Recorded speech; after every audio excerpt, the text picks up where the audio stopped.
Good morning, one and all. Welcome to our class. Today, let's go to the next chapter, Quest for a Theory of Everything. It's a profile of Stephen Hawking, who is regarded as one of the brilliant theoretical physicists in history, and he made revolutionary contributions to our understanding of the universe. And in this profile, here it reveals how he has overcome his disabilities to become the supernova of physics. അപ്പോൾ ഇവിടെ നമ്മുടെ ഇന്നത്തെ passage വളരെ inspiring ആയിട്ടുള്ള, വളരെ motivating ആയിട്ടുള്ള ഒരു പ്രൊഫൈലാണ്. Profile എന്ന് പറഞ്ഞാൽ ഒരു short description of A person, ഒരു വ്യക്തിയെക്കുറിച്ചുള്ള ഒരു ലഘുവിവരണം, പ്രധാനപ്പെട്ട സംഭവങ്ങൾ ചോർന്നു പോകാതെ നമ്മൾക്ക് അദ്ദേഹത്തെക്കുറിച്ചുള്ള ഒരു ചെറിയ വിവരണം തരികയാണ്. അപ്പോൾ ഇവിടെ സ്റ്റീഫൻ ഹോക്കിങ്സ് എന്ന് പറയുന്ന മാത്തമാറ്റീഷ്യൻ അല്ലെ ഫിസിസ്റ്റ് അല്ലെ ശാസ്ത്രജ്ഞൻ, ഇതെല്ലാം നമുക്ക് അദ്ദേഹത്തെക്കുറിച്ച് പറയാം. അപ്പോൾ അദ്ദേഹത്തിനെക്കുറിച്ചുള്ള പ്രൊഫൈലാണിത്. ഇത് തയ്യാറാക്കിയിരിക്കുന്നത് കിറ്റി ഗെയിൽ ഫെർഗൂസൺ എന്ന് പറയുന്ന ഒരു റൈറ്റർ, ലെക്ചറർ, അല്ലെങ്കിൽ അവരൊരു പ്രൊഫഷണൽ മ്യൂസിഷ്യൻ എല്ലാമാണ്. അപ്പോൾ കിറ്റി ഗെയിൽ നമ്മളെ കൊണ്ടുപോകുന്ന ഇന്ന് കേംബ്രിഡ്ജ് യൂണിവേഴ്സിറ്റിയുടെ വളരെ വിശിഷ്ടമായ ഒരു ലെക്ചർ തിയേറ്റർ, അതായത് കോക്രോഫ്റ്റ് ലെക്ചർ ഹാൾ പാസേജിലേക്ക് വരാം. In the Cockcroft lecture room on April 29, 1980, scientists, university dignitaries gathered in steep tiers of seats facing a 2-story wall of chalkboard and slide screen. The occasion was the inaugural lecture by a new Lucasian professor of mathematics, the 38-year-old mathematician and physicist Stephen Hawkins. ഞാൻ പറഞ്ഞു, Cambridge യൂണിവേഴ്സിറ്റിയുടെ വളരെ പ്രസിദ്ധമായ, വളരെ പുരാതനമായ ഒരു lecture ഹാളാണ് ഈ Cockcroft lecture hall. അപ്പോൾ അന്ന് അവിടെ തിങ്ങി നിൽക്കുന്നത്, അല്ലെങ്കിൽ വേദി നിറഞ്ഞു ഇരിക്കുന്നത് വളരെ പ്രഗത്ഭരായ പ്രസിദ്ധന്മാരായ ശാസ്ത്രജ്ഞന്മാരും അതുപോലെ തന്നെ വിശിഷ്ട അംഗങ്ങളും ഒക്കെയാണ് അവിടെ ചേർന്നിരിക്കുന്നത്. ഒക്കേഷൻ എന്ന് പറഞ്ഞ ചടങ്ങെന്ന് പറയുന്നത് inaugural lecture by a new Lucasian professor. Lucasian professor എന്ന് പറയുന്ന ഒരു ടൈറ്റിലാണ്, ഒരു സ്ഥാനമാണ്. കാരണം ലൂക്കേഷ്യൻ ചെയർ ഓഫ് മാത്തമാറ്റിക്സ്, വളരെ ബ്രില്യൻ്റ് ആയിട്ടുള്ള, ഔട്ട്സ്റ്റാൻഡിങ് ആയിട്ടുള്ള മാത്തമാറ്റീഷ്യൻസിന് ഉള്ള ഒരു അല്ലെങ്കിൽ ടൈറ്റിലാണ് ഈ ലൂക്കേഷ്യൻ ചെയർ ഓഫ് മാത്തമാറ്റിക്സ്. അപ്പോൾ ഇവിടെ നമ്മുടെ ലൂക്കേഷ്യൻ പ്രൊഫസർ എന്ന് പറയുന്നത് നമ്മുടെ സ്റ്റീഫൻ ഹോക്കിങ്സ് ആണ്. ഒരു വളരെ ചെറുപ്പക്കാരനായ 38-year-old മാത്തമാറ്റീഷ്യൻ ആൻഡ് ഫിസിസ്റ്റ്. അപ്പോൾ അദ്ദേഹത്തിൻ്റെ ഒരു ഇനോഗ്രൽ സ്പീച്ച് ഉണ്ട്, ലെക്ചറുണ്ട്. അത് കേൾക്കാനാണ് ഈ സദസ്യരെല്ലാം അന്ന് അവിടെ കൂടിയിരിക്കുന്നത്. The title of the lecture was a question is the end in sight of theoretical physics. Hawking startled his listeners by announcing that he thought it was. He invited them to join him in a sensational escape through time and space to find the holy grail of science, the theory that explains the universe and everything that happens in it. The title of the lecture, അന്നത്തെ പ്രസംഗത്തിൻ്റെ വിഷയം, ഏതെങ്കിലും ഒരു വിഷയത്തെക്കുറിച്ച് ആധികാരികമായിട്ട് മറ്റുള്ളവർക്ക് മനസ്സിലാക്കാൻ വേണ്ടിയിട്ട് നടക്കുന്ന ഒരു ലെക്ചറിനാണ് അല്ലെങ്കിൽ പ്രസംഗത്തിനാണ് നമ്മൾ ലെക്ചർ എന്ന് പറയുന്നത്. അപ്പോൾ ഇവിടെ ടോപ്പിക് എന്ന് പറയുന്നത് is the end in sight of theoretical physics. Theoretical ഫിസിക്സിൻ്റെ അല്ലെങ്കിൽ അതിനൊരു അവസാനമായോ?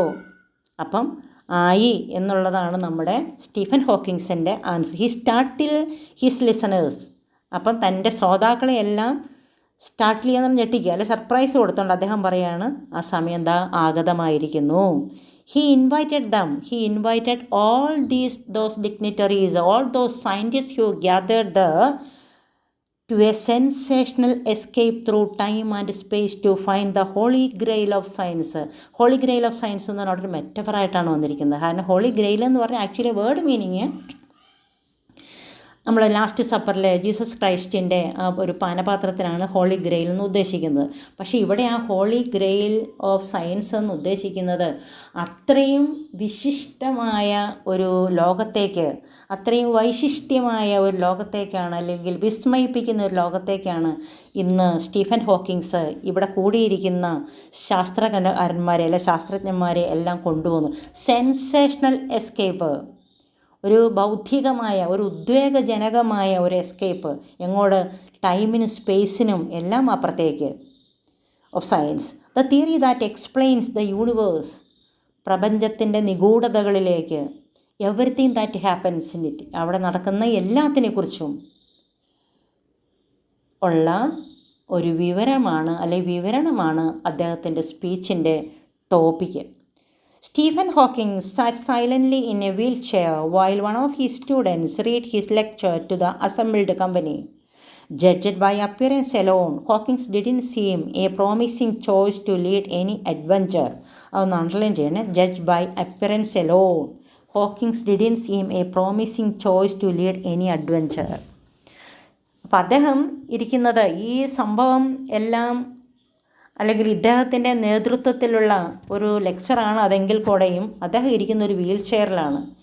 പിന്നെ ഇത് പ്രസൻറ്റ് ചെയ്യുന്നതോ വൺ ഓഫ് ഹിസ് സ്റ്റുഡൻസ്, അദ്ദേഹത്തിൻ്റെ സ്റ്റുഡൻസിലൊരാൾ. ആ യൂസേജ് നോക്കിയേ, one of his students. Lecture assembled company. അപ്പോൾ അവിടെ അസംബിൾഡ് കമ്പനി എന്ന് പറഞ്ഞാൽ അന്ന് അവിടെ ചേർന്നിരിക്കുന്ന അസംബ്ലി എന്ന് പറഞ്ഞാൽ അവിടെ ആ യോഗത്തിൽ ഇത് പ്രസൻറ്റ് ചെയ്യുന്ന അദ്ദേഹത്തിൻ്റെ സ്റ്റുഡൻ്റാണ്. ജഡ്ജ് ബൈ അപ്പിയറൻസ് എലോൺ, ഒരാളുടെ ബാഹ്യമായിട്ട് അവരുടെ അപ്പിയറൻസിൽ അയാളുടെ ബാഹ്യരൂപം കൊണ്ട് നമുക്ക് ഒരാളെ അളക്കാൻ പറ്റില്ല. Hawkings didn't seem a promising choice to lead any adventure. അങ്ങനെ നമ്മൾ രൂപം കൊണ്ട് മാത്രം ഒരാളെ അളക്കുകയാണെങ്കിൽ നമ്മുടെ ഹോക്കിങ്സിനെ കണ്ടാൽ ഇത്രയും വലിയ സാഹസികമായ അല്ലെങ്കിൽ ഇത്രയും വലിയ ഒരു ശാസ്ത്ര നേതൃത്വത്തിന് തയ്യാറായിരിക്കുന്ന ഒരാളാണെന്ന് തോന്നില്ല. കാരണം അദ്ദേഹം ഇരിക്കുന്ന കണ്ടാൽ ഒന്നിനും പറ്റാത്ത ഒരാൾ വന്നൊരു വീൽ ചെയറിൽ ഇരിക്കുന്ന പോലെ തോന്നുന്നു. Stephen Hawking was born on 8th January 1942 in Oxford, England. It was exactly 300 years after the death of Galileo, the father of modern science. നമ്മൾ പ്രൊഫൈലിലേക്ക് വരുന്നേ ഉള്ളൂ. അപ്പോൾ ഇത് ആദ്യം നമ്മൾ അതിനെക്കുറിച്ചുള്ളൊരു മുൻ ധാരണ കോക്രോഫ്റ്റ് ലെക്ചർ റൂമിലേക്ക് നമ്മൾ അദ്ദേഹത്തെ ഒന്ന് പരിചയപ്പെടുത്താൻ വേണ്ടി കൊണ്ടുപോകുന്നതാണ്. പ്രൊഫൈലിലേക്ക് നമ്മൾ വരുന്നു. Stephen William Hawkins was born on 8th January 1942 in Oxford, England. അപ്പോൾ അദ്ദേഹം ജനിച്ചത് ഇംഗ്ലണ്ടിലെ ഓക്സ്ഫഡ് എന്ന് പറഞ്ഞ സ്ഥലത്താണ്. It was exactly 300 years after death of Galileo. Galileo the father of modern science എന്നറിയപ്പെടുന്ന ഗലീലിയോയുടെ മരണശേഷം 300 വർഷങ്ങൾക്ക് ശേഷമാണ് സ്റ്റീഫൻ ഹോക്കിങ്സ് ജനിച്ചത്. Frank and Isabel Hawking, Stephen's parents were not wealthy, but they believed in the value of education. So they planned for Stephen to go to Westminster, a famous public school in the heart of London. Unfortunately, Stephen was ill at the time of the scholarship examination for Westminster. Therefore, he attended the local St. Albans School. അപ്പോൾ അദ്ദേഹത്തിൻ്റെ parents Frank and Isabel, they were not wealthy, അവരത്ര ധനികരല്ലെങ്കിലും they believe in the value of education, വിദ്യാഭ്യാസത്തിൻ്റെ മൂല്യത്തെക്കുറിച്ച് വളരെ വ്യക്തമായ ധാരണയുള്ളവരായിരുന്നു അവർ. So they plan for Stephen to go to Westminster, a famous public school in the heart of London.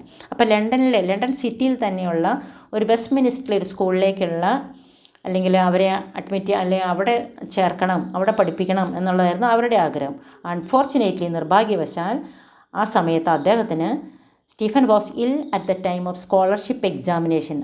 അവിടേക്കുള്ള എക്സാമിനേഷൻ്റെ സമയത്ത് ഇദ്ദേഹത്തിന് രോഗബാധിതനായിരുന്നു. അതുകൊണ്ട് തന്നെ അവിടെ അത് എഴുതാനായിട്ട് പറ്റിയില്ല.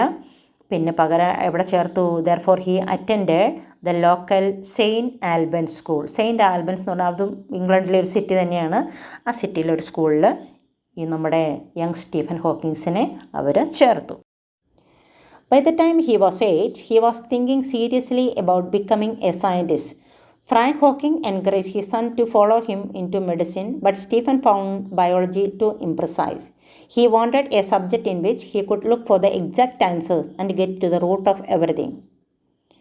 By the time of 8, 8 വയസ്സായപ്പോഴേക്കും കുട്ടിയുടെ ലക്ഷ്യത്തെക്കുറിച്ച്, കുട്ടിക്കൊരു ആരാകണം, എന്താകണം എന്ന് വളരെ വ്യക്തമായൊരു അംബീഷൻ ഉണ്ടായിരുന്നു. ആരാകണം? അദ്ദേഹത്തിനൊരു സയൻറ്റിസ്റ്റ്.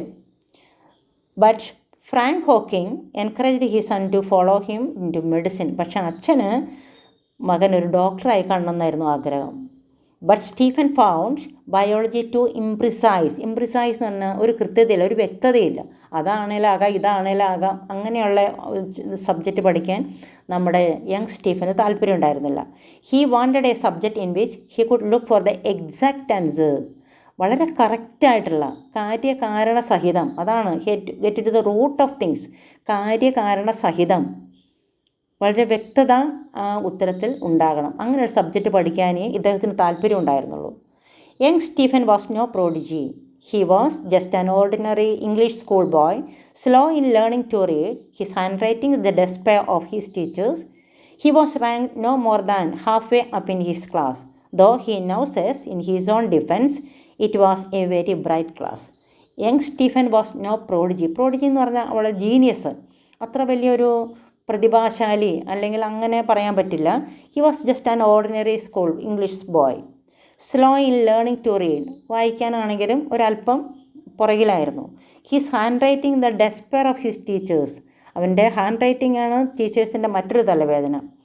ഇനി ക്ലാസ്സിലാണെങ്കിലും റാങ്കിലാണെങ്കിലും ഒരു പകുതിയിലെ അല്ലെങ്കിൽ ഒരു ക്ലാസ് ഫസ്റ്റ് സെക്കൻഡ് എന്നുള്ള അതിലൊന്നും വന്നില്ല, ഒരു പകുതിയിൽ താഴെ എവിടെയെങ്കിലും വന്നിരിക്കും. Though he now says in his own defence. അദ്ദേഹം സ്വരക്ഷയ്ക്ക് ഇപ്പോൾ പറയുന്നത് it was a very bright class. വളരെ സമർത്ഥമായുള്ള കുട്ടികൾ മാത്രമുള്ള ക്ലാസ് ആയതുകൊണ്ടാണ് എനിക്ക് അങ്ങനെ ഫസ്റ്റ് സെക്കൻഡ് അങ്ങനെ ആ റാങ്കിലേക്കൊന്നും വരാൻ പറ്റാതിരുന്നത്. At 14, Stephen knew that he would pursue mathematics and physics. His father called this impractical, for there were no jobs in mathematics except teaching. Moreover, he wanted his son to attend his own college, and Oxford offered no mathematics. He followed his father's advice and studied chemistry, physics, and only little mathematics in preparation for the entrance into Oxford. He did well in physics and the interview was brilliantly accepted. അപ്പോൾ എല്ലായിടത്തും ടെസ്റ്റുകളുണ്ട് ഉണ്ടോ, അല്ലാതെ വെറുതെ അങ്ങ് admit ചെയ്യുകയല്ല. At 14, Stephen knew that he would pursue mathematics and physics. അപ്പം 8ാമത്തെ വയസ്സിൽ scientist ആവണമെന്ന് വളരെ ഷാർപ്പായിട്ടുള്ളൊരു അംബീഷൻ ഇദ്ദേഹത്തിന് കിട്ടിക്കഴിഞ്ഞു. 14ാമത്തെ വയസ്സപ്പത്തിന് സബ്ജക്റ്റ് ഏതാണെന്ന് ഇദ്ദേഹം കണ്ടെത്തി. ഏതൊക്കെയാണ്? Mathematics and physics. പെർസ്യൂ എന്ന് പറഞ്ഞാൽ ഫോളോ ചെയ്യുക, അതിനെ ആ രണ്ട് സബ്ജക്റ്റിലേക്ക് കൂടുതൽ കോൺസെൻട്രേറ്റ് ചെയ്യുക. His father call this impractical for there were no jobs in mathematics except teaching. അപ്പോൾ അച്ഛന് കൂടുതൽ താല്പര്യം ആ സബ്ജക്റ്റിൽ താല്പര്യം ഇല്ലാത്തതിന് ഒരു കാരണം അവിടെ നമുക്ക് ടീച്ചിങ് ഒരു പ്രൊഫഷൻ അല്ലാതെ വേറെ ഒന്നിലേക്കും നമുക്ക് തിരിയാൻ പറ്റില്ല. Moreover he wanted he son to attend his own college and Oxford offered no mathematics. തന്നെയുമല്ല അച്ഛൻ പഠിച്ച കോളേജിൽ തന്നെ മകനെ ചേർക്കണമെന്നും ആഗ്രഹമുണ്ട്, അവിടെ മാത്തമാറ്റിക്സ് ഇല്ല. He followed his father's advice and studied chemistry, physics and only little mathematics in preparation for the entrance into Oxford. അപ്പോൾ ഓക്സ്ഫോർഡിൽ കിട്ടണമെങ്കിൽ എൻട്രൻസ് എക്സാം ക്ലിയർ ചെയ്യണം. അപ്പോൾ ആ എൻട്രൻസിലേക്ക് പ്രിപ്പയർ ചെയ്യാൻ അച്ഛൻ്റെ ആഗ്രഹം അനുസരിച്ച് തന്നെ മകനും ഓക്സ്ഫോർഡാണ്. അപ്പോൾ ഓക്സ്ഫോർഡിൽ ചേരാൻ തയ്യാറാവുകയാണ്. എന്തൊക്കെ പ്രിപ്പയർ ചെയ്തു? Chemistry, physics, only little mathematics. He did well in physics and the interview was brilliantly accepted. He did well in physics. Physics എന്ന് പറയുന്നത് അദ്ദേഹത്തിൻ്റെ ഒരു ഫേവറേറ്റ് സബ്ജക്റ്റാണ്. Interview was brilliantly accepted. വളരെ മിടുക്കനായിട്ട് വളരെ സമർത്ഥനായിട്ട് തന്നെ അദ്ദേഹത്തെ അവിടെ ഓക്സ്ഫോർഡിലേക്ക് അവർ തിരഞ്ഞെടുത്തു. In 1959, at the age of 17, Hawkins went to Oxford to study natural science and to specialize in physics. He joined University College, his father's college, and the oldest at Oxford, founded in 1249 AD. 59 17 വയസ്സായപ്പോഴും ഇദ്ദേഹം ഏത് ചേർന്നു? Oxford university ചേർന്നു, natural science എടുത്തു, specialise ചെയ്തത് ഫിസിക്സിൽ. അതേത് കോളേജാണ്? University college. അച്ഛൻ പഠിച്ച അതേ കോളേജിൽ തന്നെ. ഏത് 1249 സ്ഥാപിച്ച ഒരു കോളേജാണ്. Nevertheless, for about a year and a half, Hawkins was lonely and bored. He was not inspired to relieve his boredom by exerting himself academically, but halfway through his second year, he began enjoying Oxford. Nevertheless, for about a year and a half എന്ന് പറഞ്ഞാൽ 1.5 വർഷത്തോളം എന്ന് പറഞ്ഞാൽ ആദ്യത്തെ പകുതി ഇദ്ദേഹം lonely and board, അദ്ദേഹത്തിന് ഒരു ഏകാന്തത, ഒരു വിരസത അനുഭവപ്പെട്ടു. ബോറിയാന്ന് വിരസത അനുഭവപ്പെട്ടു. He was not inspired to relieve his boredom by exerting himself academically. പഠിത്തം കൊണ്ട് മാത്രം ആ വിരസതയെ ഓവർകം ചെയ്യാൻ പറ്റാണ്ടായി, കാരണം പഠിത്തം മാത്രമല്ലല്ലോ. But half way through he second year he began enjoying Oxford. പക്ഷേ ആദ്യത്തെ പകുതി കഴിഞ്ഞപ്പോഴേക്കും ആ യങ് സ്റ്റീഫൻ ഓക്സ്ഫോർഡ് യൂണിവേഴ്സിറ്റി അല്ലെങ്കിൽ ഓക്സ്ഫോർഡിലെ വിദ്യാഭ്യാസം അയാൾ എൻജോയ് ചെയ്തു തുടങ്ങി. He became popular and well accepted among his Pierce.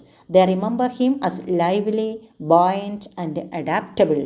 He wore his hair long and was famous for his wit, like classical music and science fiction, and took part in sports. കൊള്ളാം. He became popular and accepted among his peers. Peer എന്ന് പറഞ്ഞാൽ ആ ഒരു ഗ്രൂപ്പിനാണ്, കുട്ടികളടങ്ങുന്ന ഗ്രൂപ്പാകാം അല്ലെങ്കിൽ ഒരു small group. വളരെ എല്ലാവരും accept ചെയ്യുന്ന, എല്ലാവരും ഇഷ്ടപ്പെടുന്ന ഒരു കുട്ടിയായിട്ട് നമ്മുടെ യങ് സ്റ്റീഫൻ മാറിക്കഴിഞ്ഞു. They remember him lively, buoyant and adaptable. ഏതൊരു സാഹചര്യത്തിൽ അഡാപ്റ്റ് ചെയ്യുന്ന പറഞ്ഞാൽ അതുമായിട്ട് ഒത്തുചേർന്ന് പോവുക. ബോയൻ്റ് എന്ന് പറഞ്ഞാൽ വളരെ ചിയർഫുൾ, വളരെ ആക്റ്റീവ്, വളരെ ലൈവ്ലി ആയിട്ട് അതുമായിട്ട് ഇണങ്ങി, വളരെ എന്താ പറയുക, അതുമായിട്ട് ഇത്രയധികം ഇണങ്ങിപ്പോകുന്ന മറ്റൊരു കുട്ടിയുണ്ടോ എന്ന് നമുക്ക് തോന്നിപ്പോൾ അത്ര സ്മാർട്ടായിട്ട്.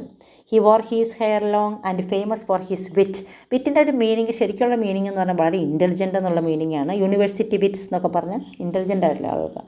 പക്ഷേ ഇവിടെ വിറ്റ് എന്ന് പറഞ്ഞാൽ നല്ല നർമ്മബോധം, സംസാരിച്ച് അല്ലെങ്കിൽ നർമ്മ സംഭാഷണത്തിലൊക്കെ ഏർപ്പെടാൻ ഇഷ്ടമായിട്ട്. കാരണം കുട്ടികളുടെ കൂട്ടുകാരൊക്കെ വേണമെങ്കിൽ അങ്ങനെ വേണമല്ലോ. He wore his hair long, was famous for his wit, like classical music. Classical music താല്പര്യമായിരുന്നു, സയൻസ് ഫിക്ഷൻ താല്പര്യമായിരുന്നു. ടുക്ക് പാർട്ട് ഇൻ സ്പോർട്സിലും അദ്ദേഹം മാറി നിന്നില്ല. എന്ന് പറഞ്ഞാൽ actually he was a multifaceted genius. എന്ന് പറഞ്ഞാൽ ഒരു ബഹുമുഖ However, at the end of third year, Hawking almost floundered. He selected theoretical physics as his specialty. He had then applied to do a PhD at Cambridge and was accepted on one condition, that he got first from Oxford. Hawking was confident that he could get through successfully. But as the examination day approached, his confidence failed. Hawking ended up disastrously on the borderline between a first and a second. അപ്പോൾ അദ്ദേഹത്തിന് PhD എന്ന് doctorate. അപ്പോൾ അതിൻ്റെ ഉപരിപഠനം ഇവിടുന്ന് ഓക്സ്ഫോർഡിൽ നിന്ന് കഴിഞ്ഞിട്ട് അദ്ദേഹത്തിന് എവിടെ ചെയ്യണം? കേംബ്രിഡ്ജ് യൂണിവേഴ്സിറ്റി അദ്ദേഹത്തിൻ്റെ ഒരു വളരെ വലിയൊരു സ്വപ്നമാണ്.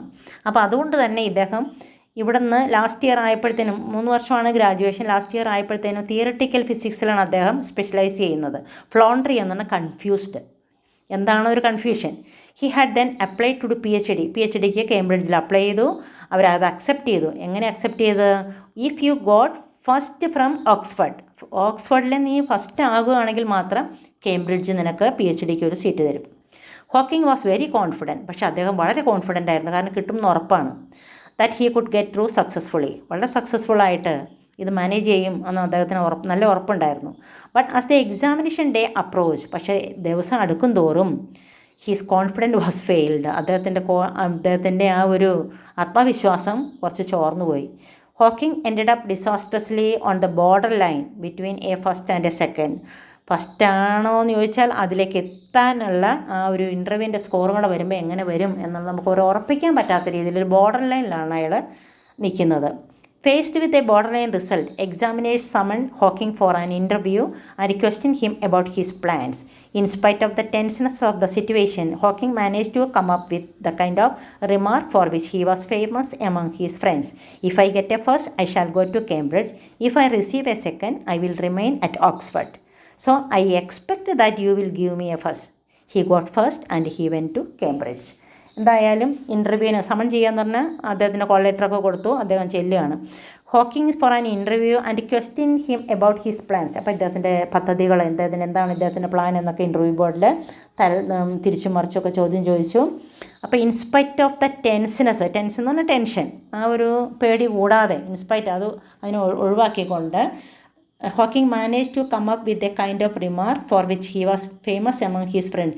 ഇപ്പോഴും അവൻ്റെ ഫ്രണ്ട്സിനിടയിൽ അതൊരു ചർച്ചാ വിഷയമാണ്. എന്താണ് അദ്ദേഹം പറഞ്ഞത്? If I get a first, I shall go to Cambridge. If I receive a second, I will remain at Oxford. So I expect that you will give me a first. എൻ്റെ വലിയ ഒരു സ്വപ്നം, എൻ്റെ ഏറ്റവും വലിയ സ്വപ്നം എന്ന് പറയുന്നത് കേംബ്രിഡ്ജിൽ നിന്ന് PhD എടുക്കുക എന്നുള്ളതാണ് എൻ്റെ ലക്ഷ്യം.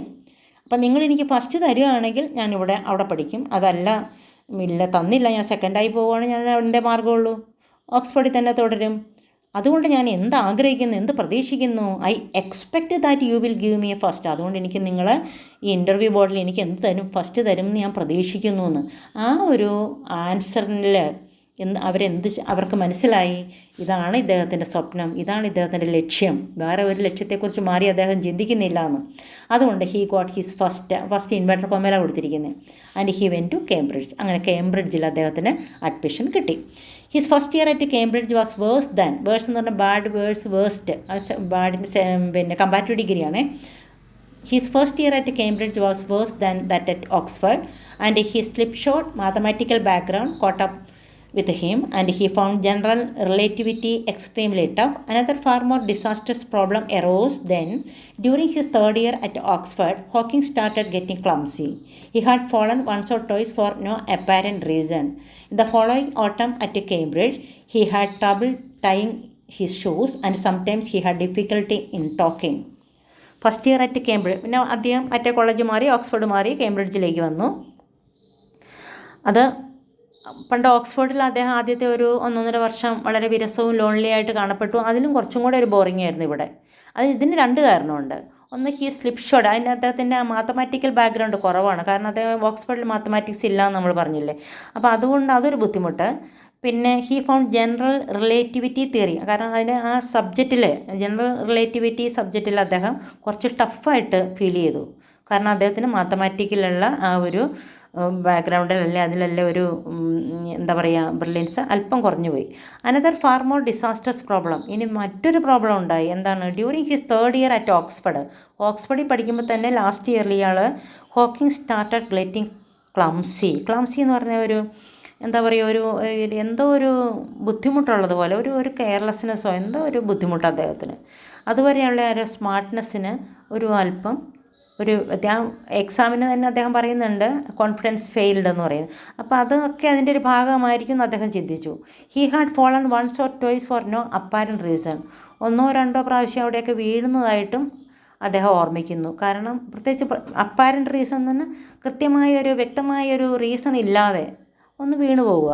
The following autumn at Cambridge, അതിന് തൊട്ടടുത്ത ഓട്ടം സീസണിൽ he had troubled in tying his shoes and sometimes he had difficulty in talking. സംസാരിക്കുന്നതിനും അദ്ദേഹത്തിന് ഒരല്പം ബുദ്ധിമുട്ട് കേംബ്രിഡ്ജിൽ ആദ്യത്തെ വർഷം അനുഭവപ്പെട്ടു. അപ്പോൾ എല്ലാം കൊണ്ടും അദ്ദേഹത്തിന് എന്തൊക്കെയോ ഒരു ബുദ്ധിമുട്ട് കേംബ്രിഡ്ജിലെ ആദ്യത്തെ ഒരു വർഷം അദ്ദേഹത്തിന് ഫീൽ ചെയ്തു. Shortly after his 21st birthday in 1963, Hawking contracted a rare disease, amyotrophic lateral sclerosis, for which there was no known cure. It caused a gradual disintegration of the nerve cells in the spinal cord and the brain. At first, he went into a deep depression. He did not know what he ought to do or what his future would be like. അദ്ദേഹത്തിൻ്റെ 21-ാമത്തെ വയസ്സിൽ അദ്ദേഹത്തിന് വളരെ serious ആയിട്ടുള്ള രോഗം പിടികൂടി. ALS, amyotrophic lateral sclerosis. നമ്മൾ ALS എന്നാണ് സാധാരണ പറയാറ്.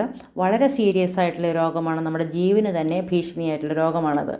അപ്പോൾ ഇവിടെ ഇത് അഫക്റ്റ് ചെയ്യുന്നത് നെർവ് സെൽസിനെയാണ്. നെർവ് സെൽസ് എന്ന് പറഞ്ഞാൽ നമ്മുടെ സ്പൈനൽ കോഡിൻ്റെയും ബ്രെയിനിൻ്റെയും നെർവ് സെൽസിനെയാണ് അത് അഫക്റ്റ് ചെയ്യുന്നത്. അതിൻ്റെ ആ നെർവ് സെൽസിനെ നശിപ്പിക്കുക.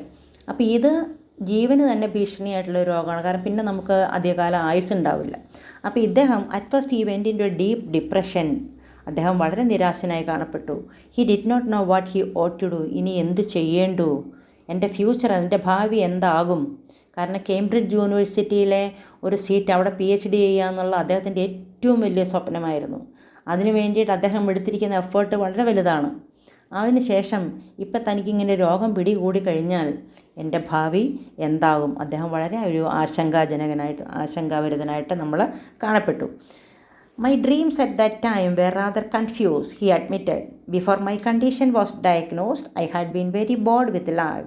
There did not seem to be anything worth doing. But shortly after I came out of hospital, I dreamt that I was going to be executed. I suddenly realized that there were a lot of worthwhile things to do if I were reprieved. My dreams at that time were rather confused. Dreams എന്ന് പറഞ്ഞാൽ എൻ്റെ ambition, എൻ്റെ പ്രതീക്ഷകൾ. He admitted, അദ്ദേഹം തുറന്നു പറയുകയാണ്, എല്ലാം കൺഫ്യൂസ്ഡായി, ഞാൻ പകച്ചു നിന്നു പോവുകയാണ്. Before my condition was diagnosed, അതായത് എന്ത് രോഗമാണെന്ന് നിർണ്ണയിക്കുക, അല്ലെങ്കിൽ പല ടെസ്റ്റുകളെല്ലാം നടത്തിയിട്ട് ഏത് രോഗമാണെന്ന് കണ്ടുപിടിക്കുന്നതിന് മുന്നേ വരെ അദ്ദേഹത്തിൻ്റെ ലൈഫ് അദ്ദേഹത്തിന് വളരെ ബോറിംഗ് ആയിട്ട് തോന്നി, വളരെ വിരസമായിട്ട് തോന്നി. അദ്ദേഹം പറയുന്നുണ്ട്, ഓക്സ്ഫോർഡിലെ ആദ്യത്തെ കുറച്ചു കാലം എനിക്ക് വളരെ വിരസമായിരുന്നു, പിന്നീട് ഞാൻ അതുമായിട്ട് അഡാപ്റ്റ് ചെയ്തു. കേംബ്രിഡ്ജ് വന്നപ്പോഴും അതുപോലെ തന്നെ ആദ്യത്തെ ഒരു കുറച്ച് നാൾ എനിക്ക് വളരെ വിരസമായിട്ട് തോന്നി. അത് രണ്ട് കാരണമുണ്ട്. ഒന്ന്, മാത്തമാറ്റിക്സിൽ ഓക്സ്ഫോർഡിൽ മാത്തമാറ്റിക്സിൻ്റെ ബേസ് കുറവായിരുന്നു, അവിടെ കിട്ടിയിട്ടില്ല. അപ്പോൾ അതുകൊണ്ട് തന്നെ ഇവിടെ വന്നപ്പം ജനറൽ റിലേറ്റിവിറ്റി എന്ന് പറയുന്ന ആ ടോപ്പിക്ക് അല്പം ടഫായിരുന്നു. അപ്പോൾ അതുകൊണ്ടും അദ്ദേഹത്തിന് ആദ്യത്തെ കുറച്ച് നാൾ വിരസമായി. ഇപ്പോൾ അതിനെല്ലാം പൂർത്തിയാക്കിക്കൊണ്ട് ഇദ്ദേഹം ഇപ്പം രോഗഗ്രസ്തനുമായി. അപ്പോൾ അതുകൊണ്ട് അദ്ദേഹത്തിന് ഭയങ്കര ആദ്യം ബോറിംഗ് ആയിട്ട് തോന്നി. പക്ഷേ ഇപ്പം അദ്ദേഹം തോന്നുകയാണ്, എന്താണ്, I was going to be execute ചെയ്യുക എന്ന് പറഞ്ഞാൽ വധശിക്ഷയ്ക്ക് വിധിക്കുക എന്നാണ്. കാരണം ഇനി എൻ്റെ മുമ്പിലേക്ക് ലൈഫില്ല, അദ്ദേഹത്തിൻ്റെ മുമ്പിലേക്ക് ലൈഫില്ല. കാരണം ഈ ഒരു രോഗം പിടിപെട്ടാൽ ആയുസ്സിൻ്റെ ദൈർഘ്യമാണ് കുറയുന്നത്. അപ്പോൾ ഇവിടെ തീർച്ചയായിട്ടും ഇദ്ദേഹം ചിന്തിക്കുകയാണ്, I was going to be executed, എന്നെ വധശിക്ഷയ്ക്ക് വിധിക്കപ്പെട്ട പോലെ എനിക്ക് തോന്നി. I suddenly realise that there were a lot of worth things to do if I were reprieved. Reprieve ചെയ്യുക എന്ന് പറഞ്ഞാൽ ജീവിതത്തിലേക്ക് തിരിച്ചു വരിക, ബ്രിങ് ബാക്ക് ടു ലൈഫ് എന്നാണ്. അപ്പം അദ്ദേഹം ലൈഫിലേക്ക് തിരിച്ചു വരികയാണെങ്കിൽ ഇത്രയും നാളും വിരസമായിട്ട് തോന്നിയ ആ കാലഘട്ടങ്ങളെക്കുറിച്ച് അദ്ദേഹം പശ്ചാത്തപിക്കുകയാണ്. കാരണം തൻ്റെ മുമ്പിൽ ജീവിതമില്ല, അല്ലെങ്കിൽ തനിക്ക് ആയുസ്സില്ല എന്ന് തിരിച്ചറിഞ്ഞ നിമിഷം അദ്ദേഹം ചിന്തിക്കുകയാണ്, എൻ്റെ ആയുസ് തിരിച്ചു കിട്ടുവാണെങ്കിൽ എനിക്ക് ചെയ്യേണ്ടാത്ത കാര്യങ്ങളില്ല. കാരണം വർത്തുവയിൽ എന്ന് പറഞ്ഞാൽ വളരെ നല്ല കാര്യങ്ങൾ, അമൂല്യങ്ങളായ കുറേ കാര്യങ്ങൾ അദ്ദേഹത്തിന് ചെയ്തു തീർക്കാനുണ്ട്. പക്ഷേ ലൈഫ് തിരിച്ചു കിട്ടുമോ എന്നുള്ള ഒരു ആശങ്കയുണ്ട്. Another recurring dream was the idea of sacrificing my life to save others. After all, if I were going to die, I might as well do some good. Another recurring എന്ന് വീണ്ടും മനസ്സിലേക്ക് വരുന്ന ഒരു ഐഡിയ എന്ന് പറയുന്നത് sacrificing my life to save others. എന്തായാലും എൻ്റെ മുന്നിലേക്ക് ജീവിതമില്ല, വളരെ കുറച്ച് നാളുകളോ കുറച്ച് ആഴ്ചകളോ ഒരുപക്ഷെ എൻ്റെ മുന്നിലേക്ക് ഉണ്ടാവുള്ളൂ. അപ്പോൾ ആ ഒരു സമയത്തിനുള്ളിൽ വളരെ നല്ല കാര്യങ്ങൾ മറ്റുള്ളവർക്ക് വേണ്ടിയിട്ട് എൻ്റെ ലൈഫ് സാക്രിഫൈസ് ചെയ്യണം, സമർപ്പണം ചെയ്യണം, അർപ്പിക്കണം, ത്യജിക്കണം. അപ്പോൾ അങ്ങനത്തെ കുറേ നല്ല കാര്യങ്ങൾ ഇദ്ദേഹത്തിൻ്റെ മനസ്സിലേക്ക് വീണ്ടും വന്നുകൊണ്ടിരിക്കുക. After all, if I were going to die, I might as well do some good. തന്നെയുമല്ല, ഇനി മരണപ്പെടുകയാണെങ്കിൽ കൂടെയും കുറച്ച് നല്ല കാര്യങ്ങൾ ചെയ്തിട്ട് മരിക്കാമല്ലോ എന്നുള്ള ഒരു ചിന്ത. Hawking's doctors hoped that his condition would stabilize, but the disease aggravated rapidly. They soon informed him that he had only about 2 more years to live. എത്രയൊരു ഒരു അൺഫോർച്ചുനേറ്റ് ആയിട്ടുള്ള ഒരു നിമിഷങ്ങളാണ് അതെന്ന് നോക്കിക്കേ. Hawking's doctors hope that his condition would stabilise. അത്ര പെട്ടെന്ന് ഈ രോഗത്തിന് അല്ലെങ്കിൽ രോഗം അങ്ങ് ഗുരുതര അവസ്ഥയിലേക്ക് മാറാതെ കുറച്ച് നാളൊന്ന് സ്റ്റേബിളായിട്ട് നിൽക്കുമായിരിക്കും എന്നത് അവർ പ്രതീക്ഷിച്ചു. പക്ഷേ ഡിസീസ് അഗ്രവേറ്റഡ് റാപ്പിഡ്ലി എന്ന് പറഞ്ഞാൽ വളരെ പെട്ടെന്ന്, അഗ്രവേറ്റ് ചെയ്യുന്ന രോഗം ഗുരുതരമായിട്ട് മാറി, അല്ലെങ്കിൽ രോഗം മൂർച്ഛിക്കുക വളരെ പെട്ടെന്ന് തന്നെ. So they soon informed him that he had only about 2 more years to live. ഇനി താങ്കളുടെ മുന്നിൽ വെറും 2 വർഷം, അതും ഏറിയാൽ 2 വർഷം, 2 വർഷത്തിന് താഴെയുള്ളൂ താങ്കൾക്ക് ആയുസ്. അപ്പം ഒത്തിരി സ്വപ്നങ്ങൾ ബാക്കി വെച്ചിരിക്കുന്ന ഒരു യുവ ശാസ്ത്രജ്ഞൻ അദ്ദേഹം ചിന്തിക്കുകയാണ്, 2 വർഷമെങ്കിൽ 2 വർഷം, ആ 2 വർഷം കൊണ്ട് മാക്സിമം നല്ല കാര്യങ്ങൾ ലോകത്തിന് മുന്നിൽ ചെയ്യുക. ഇനിയിപ്പോൾ അതേ ചെയ്യാനുള്ളൂ. എൻ്റെ ആയുസ്സിനെ നീട്ടാൻ എന്തായാലും എന്നെക്കൊണ്ട് വയ്യ, പക്ഷെ നല്ല കാര്യങ്ങൾ ആ ചുരുങ്ങിയ നിമിഷത്തിൽ കുറച്ച് നല്ല കാര്യങ്ങൾ ചെയ്യണമെന്നുള്ള ഒരു പ്രതീക്ഷയും പ്രത്യാശയും ഇദ്ദേഹത്തിനുണ്ട്. 2 years passed. The progression of the disease had slowed. I didn't die. In fact, although there was a cloud hanging over my future, I found to my surprise that I was enjoying life in the present more than before. ഒന്ന് underline ചെയ്യണം കേട്ടോ. Although there was a cloud hanging over my future. എൻ്റെ ഭാവിയുടെ മുകളിൽ അല്ലെങ്കിൽ ഒരു കരിനിഴൽ അല്ലെങ്കിൽ ഒരു ഭാരം തൂങ്ങിക്കിടക്കുന്നുണ്ടെന്ന് പറഞ്ഞാൽ എൻ്റെ ജീവിതത്തിന് എവിടെ വേണമെങ്കിലും ഒരു വലിയൊരു ആപത്തിനെ ഞാൻ ഫേസ് ചെയ്യാൻ പോവുകയാണ്. അതാണ് ആപത്താണ് ആ ഒരു ഫ്രേസ് കൊണ്ട് ഉദ്ദേശിക്കുന്നത്. ക്ലൗഡ് ഹാങ്ങിങ് ഓവർ മൈ ഫ്യൂച്ചർ. എന്തോ ഒരു ആപത്തിനെ ഇയാൾ പ്രതീക്ഷിച്ചിരിക്കുകയാണ്. I found to my surprise that I was enjoying life in the present. പക്ഷേ മുന്നേക്കാൾ കൂടുതൽ ഞാൻ എൻ്റെ ലൈഫ് ഇപ്പോൾ എൻജോയ് ചെയ്യാണ്. കാരണം എൻ്റെ ലൈഫിലെ ഓരോ മിനിറ്റുകളും ഓരോ സെക്കൻഡുകളും വളരെ പ്രഷ്യസ് ആണെന്ന് ഞാൻ തിരിച്ചറിയുന്നു. പക്ഷേ 2 വർഷം കഴിഞ്ഞിട്ടും ഇദ്ദേഹം മരണപ്പെട്ടില്ല. അങ്ങനെ പ്രത്യേകതയുണ്ട്. Total disability and death though still a not too distant certainty were postpone. Not too distant എന്ന് പറഞ്ഞു കഴിഞ്ഞാൽ അതൊരു ഫ്രേസാണ്. ക്വൈറ്റ് സൂൺ, വളരെ ആകസ്മികമായിട്ട് വളരെ പെട്ടെന്ന് വരും എന്നുള്ള ആ പ്രതീക്ഷിച്ചിരുന്ന ആ ഒരു സംഭവം അല്പം ഒന്ന് പോസ്റ്റ്പോൺ ചെയ്തു, അല്പം ഒന്ന് മാറ്റിവെച്ചു. ഏതാണ് ഇദ്ദേഹത്തിൻ്റെ മരണം? Hawking had his reprieve, a precarious and a temporary one, but life was pressure. അദ്ദേഹത്തിൻ്റെ ആ ഒരു തിരിച്ചു വരവ് അല്ലെങ്കിൽ ആ ലൈഫ് തിരിച്ചു കിട്ടി, അല്ലെങ്കിൽ അല്പം ഒന്ന് മാറ്റിവെച്ചു. ഏത് ലൈഫിലെ മരണം 2 വർഷത്തിനുള്ളിൽ താങ്കൾ മരണപ്പെടും എന്ന് ഡോക്ടർമാർ വിധി എഴുതിയിട്ടും ആ റിപ്രീവ് ചെയ്യാന്ന് പറഞ്ഞാൽ അവിടെ അതൊന്നും അതിനൊരല്പം ഒരു ഡിലേ, അതിനൊരല്പം കാലതാമസം വന്നു. കാരണം 2 വർഷമായിട്ടുള്ള ഇദ്ദേഹം മരണപ്പെട്ടിട്ടില്ലല്ലോ. പക്ഷേ a precarious and a temporary one. പക്ഷേ പ്രിഗേറിയസ് എന്ന് പറഞ്ഞാൽ വളരെ അൺഷുവർ ആയിട്ടുള്ള അല്ലെങ്കിൽ വളരെ ഡേഞ്ചറസ് ആയിട്ടുള്ളൊരു കണ്ടീഷൻ. ടെമ്പററി വൺ, 2 വർഷം കൊണ്ട് നമ്മൾ മരണപ്പെട്ടില്ല, അല്ലെ അദ്ദേഹം മരണപ്പെട്ടില്ല, പക്ഷെ അത് എപ്പോൾ വേണമെങ്കിലും സംഭവിക്കാം. ഇനി നാളെയോ മറ്റന്നാളോ അടുത്ത ദിവസമോ സംഭവിക്കാം. But life was precious. പക്ഷേ ജീവിതം ഇത്രമാത്രം അമൂല്യമാണ് എന്ന് തിരിച്ചറിഞ്ഞ ഒരു സമയമായിരുന്നു അദ്ദേഹത്തിന് ആ രോഗം പിടിപെട്ട അതിൽ നിർണ്ണയിക്കപ്പെട്ട ആ നിമിഷം. At a New Year's party at St. Albans, just before he entered the hospital for tests, Hawking met Jane Wilde. To her, this disheveled graduate student seemed terribly intelligent, eccentric, rather arrogant, but he was interesting and she liked his wit. At a New Year's party at St. Albans, അതായത് saint Alban എന്ന് പറഞ്ഞാൽ അദ്ദേഹത്തിൻ്റെ ആദ്യത്തെ എഡ്യൂക്കേഷന് primary സ്കൂളിൽ, അത് saint Alban എന്ന് പറഞ്ഞ സിറ്റിയിലാണ് പഠിച്ചത്. ആ ഒരു സിറ്റിയിൽ before enter the hospital four test, ഈ ടെസ്റ്റുകൾ അതായത് രോഗമൊക്കെ എന്താണെന്ന് നിർണ്ണയിക്കപ്പെടുന്നതിന് മുന്നേ ഹോക്കിംഗ് മെറ്റ് ജെയിൻ വൈൽഡ്. അദ്ദേഹം ഒരു പെൺകുട്ടിയെ കണ്ടു. അദ്ദേഹത്തിൻ്റെ ആ പെൺകുട്ടിയുടെ പേരാണ് Jain wild. To her, this disheveled graduate student seemed terribly intelligent, eccentric, rather arrogant, but he was interesting and she liked his wit. Disturbed graduate എന്ന് പറഞ്ഞാൽ അത്ര അൺടൈഡി അപ്പിയറൻസ് ആണ്. നമുക്കൊരാളെ അങ്ങനെ പ്ലീസ് ചെയ്യുന്ന രീതിയിലുള്ള ഒരു അപ്പിയറൻസ് ആയിരുന്നില്ല ഇദ്ദേഹത്തിന്. പക്ഷേ ടെറിബ്ലി ഇൻ്റലിജൻറ്റ്, അസാധ്യ ബുദ്ധിമാൻ, എക്സെൻട്രിക്, ഒരല്പം ഒരു സ്ട്രേഞ്ച് ആയിട്ട് നമ്മൾ ബിഹേവ് ചെയ്യുമെന്ന് പ്രതീക്ഷിക്കുന്ന രീതിയിലല്ല അദ്ദേഹത്തിൻ്റെ ബിഹേവിയർ. ആൻഡ് റാദർ എരോഗൻ, അല്പം ഒരു സ്റ്റബേൺ ആയിട്ടുള്ള അല്ല അല്പം ഒരു ശാഠ്യക്കാരനായിട്ടും ഈ പെൺകുട്ടിക്ക് ഇദ്ദേഹത്തെ കണ്ടപ്പോൾ തോന്നി. But he was interesting. പക്ഷേ എന്നിരുന്നാൽ കൂടെയും മരണത്തെ മുന്നിൽ കണ്ണിൽ എന്തോ രോഗം പിടികൂടിയെന്ന് കണ്ടപ്പോഴും അദ്ദേഹം ഭയങ്കര ഇൻട്രസ്റ്റിംഗ് ആയിട്ട്, അല്ലെങ്കിൽ ജീവിതത്തിൽ അങ്ങനെ എല്ലാ പ്രതീക്ഷയും നഷ്ടപ്പെട്ട പോലെയല്ല തോന്നിയത്, വളരെ ഇൻട്രസ്റ്റിംഗ് ആയിട്ടും ഷീ ലൈക്ഡ് ഹിസ് വിറ്റ്. അപ്പോഴും ആ ഒരു നർമ്മബോധം, അദ്ദേഹത്തിൻ്റെ ആ നർമ്മ സംഭാഷണങ്ങൾ ആ പെൺകുട്ടിയെ ആകർഷിച്ചു. അപ്പോൾ വളരെ സ്മാർട്ടായിട്ടുള്ള, വളരെ മിടുക്കനായിട്ടുള്ള കേംബ്രിഡ്ജ് യൂണിവേഴ്സിറ്റിയുടെ ഒരു PhD സ്കോളർ എന്ന് പറയുമ്പോൾ തീർച്ചയായിട്ടും വളരെ ഇൻ്റലിജൻ്റ് ആയിട്ടുള്ള ഒരു എക്സ്ട്രാ ഓർഡിനറി ബ്രില്യൻ സ്റ്റുഡൻ്റ് ആണെന്ന് അറിയാം. പക്ഷേ അതിൻ്റെ ഒരു അപ്പിയറൻസിൽ നമുക്കത് ഫീൽ ചെയ്യില്ല. അത്രയൊരു ഡിസബിൾഡ് ആയിട്ടുള്ള അല്ലെങ്കിൽ അത്രയൊരു അൺടൈഡി ആയിട്ടുള്ളൊരു അപ്പിയറൻസ് ആയിരുന്നു ഇദ്ദേഹത്തിൻ്റെ.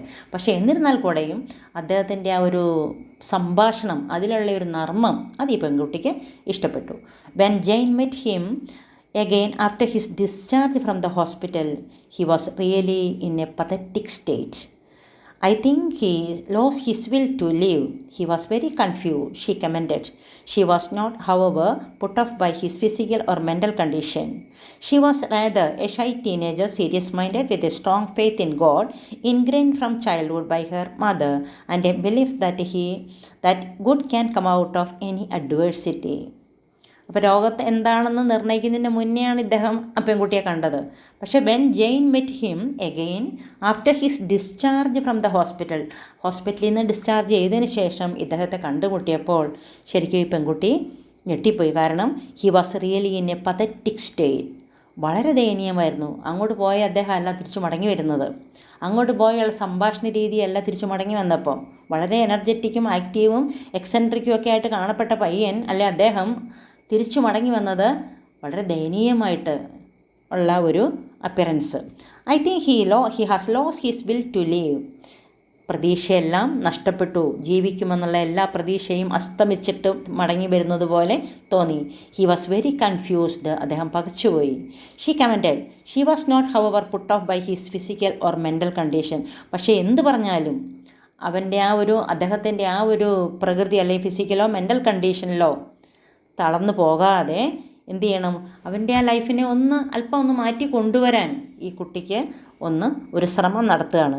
She was rather a shy teenager, serious minded with a strong faith in God, ingrained from childhood by her mother and a belief that good can come out of any adversity. ആ പെൺകുട്ടിയുടെ ഒരു പ്രത്യേകത എന്ന് പറയുന്നത് അല്പം ഒരു shy ആയിട്ടുള്ള ടീനേജറാണ്. ആ പെൺകുട്ടി ഒരു ടീനേജറാണ്. കാരണം ഇദ്ദേഹത്തിൻ്റെ പ്രായം നമുക്കറിയാം 21 വയസ്സേ ഉള്ളൂ. അപ്പോൾ അതിലും ചുവടെയുള്ളൊരു പെൺകുട്ടിയാണിത്.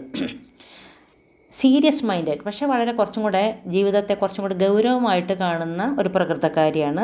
വിത്ത് സ്ട്രോങ് ഫെയ്ത്ത് ഇൻ ഗോഡ്, കാരണം ദൈവം എന്ന് പറയുന്ന ഒരു ശക്തി ഉണ്ടെന്ന് ഉറച്ചു വിശ്വസിക്കുന്ന ഒരു പെൺകുട്ടി. അത് എപ്പോൾ കിട്ടിയതാണ്? Ingrained from childhood by her mother, അമ്മയിൽ നിന്നും അവളുടെ ലൈഫിലേക്ക്, അവളുടെ ബ്ലഡിലേക്ക് തന്നെ വന്നിരിക്കുന്ന ഒരു ക്വാളിറ്റിയാണത്.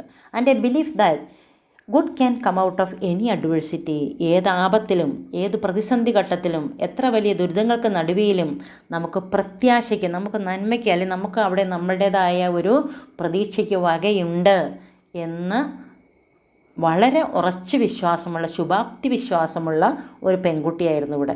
പലപ്പോഴും നമുക്കിവിടെ ഈ പെൺകുട്ടിയുടെ ക്യാരക്ടർ സ്കെച്ച്, ജെയിൻ വെൽഡൻ്റെ ക്യാരക്ടർ സ്കെച്ച് ചോദിക്കാറുണ്ട്.